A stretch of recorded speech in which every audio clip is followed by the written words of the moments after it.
What if I told you that everything holding you back from creating content that's magnetic and creates ravenous fans, that converts these fans into high-paying clients and allows you to make a massive impact in the world is really just you getting in your own way? I've worked with dozens and dozens of creators over the last 6 months who all tried to follow the same formulas, the same marketing rules, and all this did was leave them more anxious, feeling less like themselves, and completely burnt out. And I did the same thing for years. And it wasn't until I implemented the strategies in this video that I was able to turn my business around and start making 15, 20, and even 30K months consistently. Have you ever watched one of those horror movies where someone gets possessed and then they suddenly start speaking in voices that aren't their own, like Satan is coming through the earth and making their heads spin around on a swivel while they talk nonsense or speak in tongues? That's basically what happens when you consume more than you create. Every single piece of content you consume is someone else's perspective, filtered through someone else's way of seeing the world and someone else's voice. And if you spend more time listening to other people's ideas rather than creating your own, you're never going to be able to actually build anything that's an extension of your authentic self. You're never going to be able to build a magnetic brand. That's why I advise everybody that I work with to go on an information diet.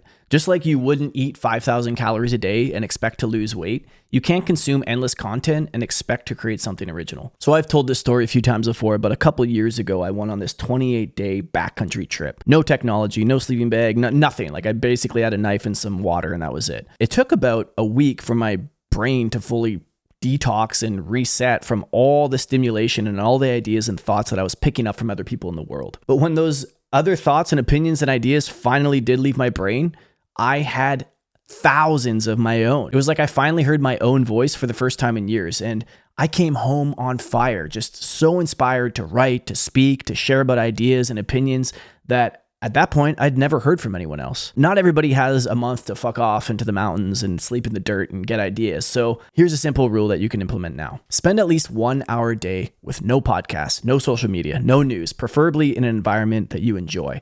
Personally, I like outside. I like going for walks. I find that my mind tends to come up with ideas better when I'm walking or running, but it could be a cafe.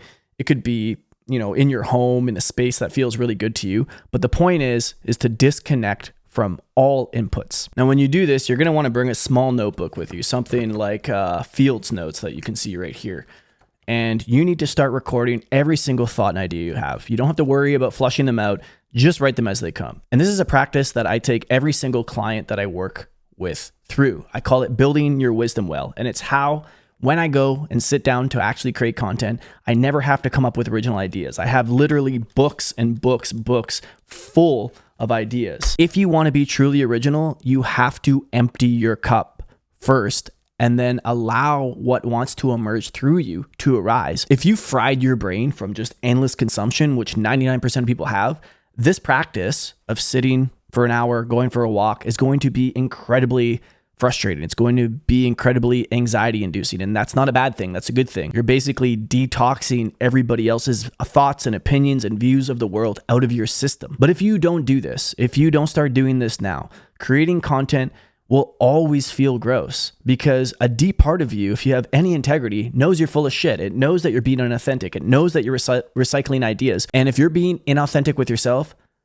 your audience knows you're being inauthentic as well. They're going to feel it. And with the massive surge of AI created content, which is only going to get more and more and more intense, being real and being authentic is going to be the only unfair advantage that you have as a human. There's actually going to be a bifurcation in content creation because as we go more to the AI generic kind of simulation type content, there's going to be a counter movement of people that are dying for authenticity. And that is how you're going to build something truly magnetic in the world. There are 8 billion people in the world and only one of them thinks like you, sees the world like you, and you have to use that to your advantage in the coming renaissance of social media and content creation. Now, if you've been in this game for any time at all, you've probably heard the advice of being authentic a million times on the internet. At this point, it's probably lost all definition. It doesn't really mean anything when we use a word over and over and over again. But what does it actually mean to be authentic online? Here's the counterintuitive truth about building a magnetic brand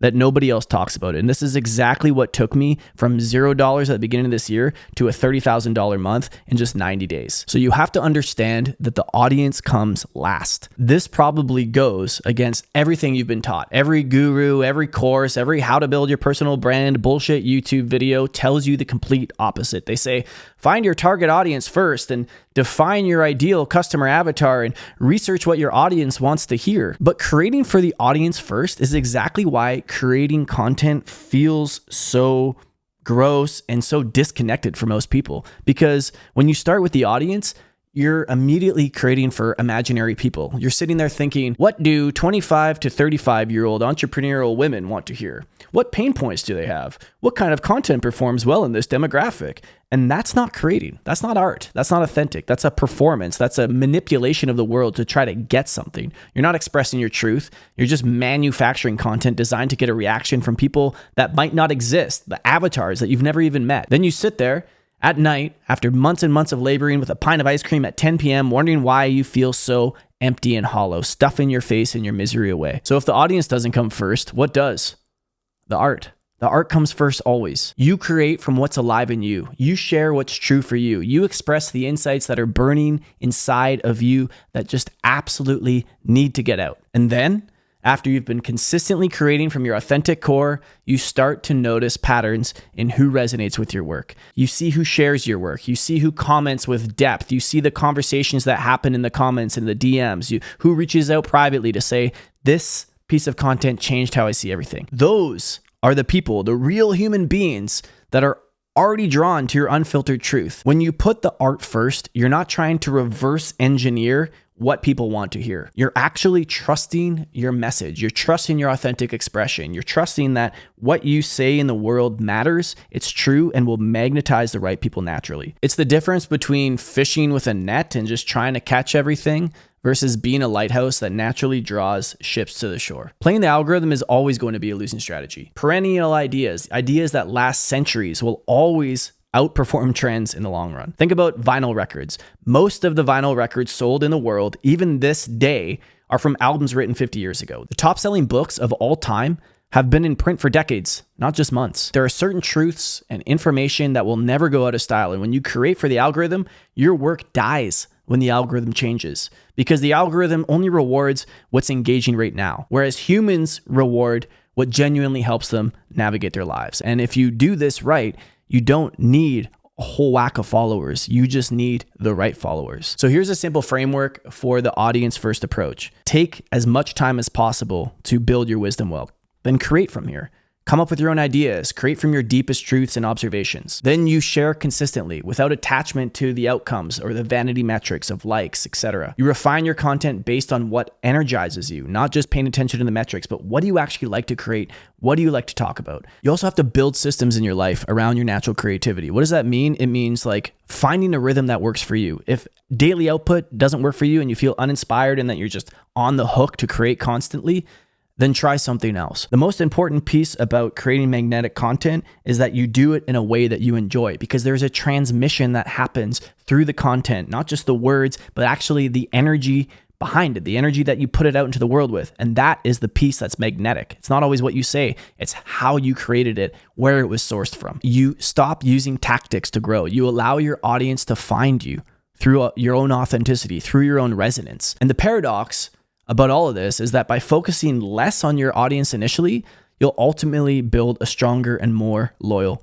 following. But you might be asking, what do you do if you're so removed from your voice, if you have no idea what it even means to be authentic or what to talk about? I want you to consider that you've spent a lifetime, an entire lifetime, 20, 30, 40, 50 years, being programmed on how to be as inauthentic as possible. Our society trains us from a young age to hide how we really feel about things, to bite our tongue, to be nice, to be kind, to be likable, to be agreeable, and to totally, absolutely, undoubtedly never be ourselves. When you understand our entire education system, our entire workforce is built to manufacture good little factory workers who bend over to authority, and where being a good person in society means letting our boss twist our nuts or our ovaries or whatever you have, and never actually speaking the truth because we might get punished, you begin to understand why most people on social media try to fit in rather than stand out. Authenticity is not something that you just switch on. It's something that you find. It's something that you work towards as you do your own work, as you create more in the world and you get feedback from the world and you kind of review the things that you've created in the past. You realize,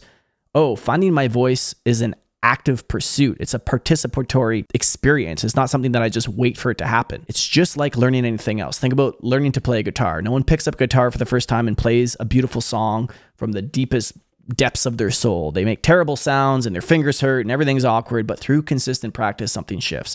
The movements become fluid, the notes become clear, their natural style, their way of speaking through the fretboard is unlocked. And your own authentic voice is the same way. Your path to authenticity comes through creating what feels inauthentic at first. And here's how you approach this. Create.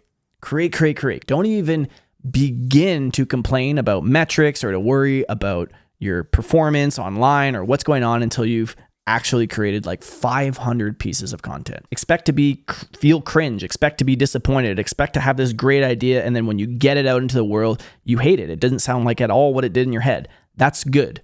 That means you're moving in the right direction. This is kind of like chipping away. If you have like a gemstone in a rock and you're just slowly hitting it, chipping it away until you finally get to that amethyst that you are, that crystal that you are, whatever you want to be, whatever crystal you want to be. But most people won't do this because it's so much safer. It's so much safer to kind of just recycle and rehash generic content online and saying we're being authentic when really we know we're stealing someone else's ideas. So be prepared to sound inauthentic for a long time. And over time, you're going to notice what people start vibing with. You're going to notice what they're sharing, what they're DMing you about. As you come more into your own alignment, the world will start responding. And this is something that I see so many creators fuck up that you really need to know, especially if you're one of those kind of spiritual woo-woo creators. Too many people feel like they have to wait until they're ready or they're healed or they've done all the fucking past life regressions and know themselves entirely before they start sharing online. Again, the only way to find your voice is to use it repeatedly and understanding that you will refine it over time. It's not something that you find, it's something you uncover by removing everything, by deprogramming everything that's not authentically you. Be humble enough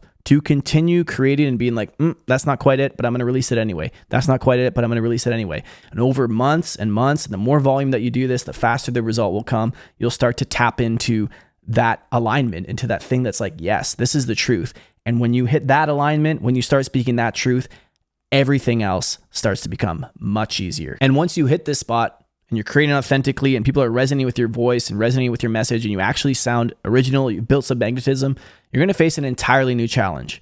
How do you actually take your magnetic brand and build it into a sustainable business that generates income? So if you're ready to see how this authentic approach translates into real business results, then watch this video next where I break down my exact process for turning my authentic ramblings into 15, 20, and even 30K months, all using the same principles I shared with you today.